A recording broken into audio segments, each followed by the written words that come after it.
या महाराष्ट्रातील ज्या एनजीओज आहेत, सामाजिक संघटना ज्या महिलांच्या आहेत, त्यांच्याशी आम्ही मुंबईला चर्चा केली. त्यांच्याशी आम्ही औरंगाबादला आमच्या कमिटीने जाऊन चर्चा केली.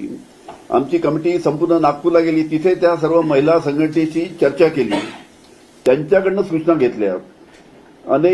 अनेक वकील महोदयांकडनं सूचना घेतल्यात आणि असा परिपूर्ण हा शक्ती कायदा 3.5 वर्षापूर्वी आम्ही तयार केला होता. त्याला विधान सभेने मंजुरी दिली, विधान परिषदेने मंजुरी दिली. त्याच्यामध्ये माननीय मुख्यमंत्र्यांच्या आमच्या कॅबिनेटमध्ये त्याला मंजुरी मिळाली. अशा पद्धतीनं कॅबिनेटने मंजुरी दिली, विधानसभेने मंजुरी दिली, विधान परिषदेने मंजुरी दिली आणि हा कायदा शेवटी आम्ही जेव्हा केंद्राकडे पाठवला, आम्ही तिथे सुद्धा पाठपुरावा केला. तिथे सुद्धा केंद्रीय मंत्र्यांना आम्ही पत्र लिहिली की हा कायदा लवकरात लवकर मंजूर करा. पण दुर्दैवाची गोष्ट आहे की 3 वर्षापासून हा कायदा मंजूर होत नाही.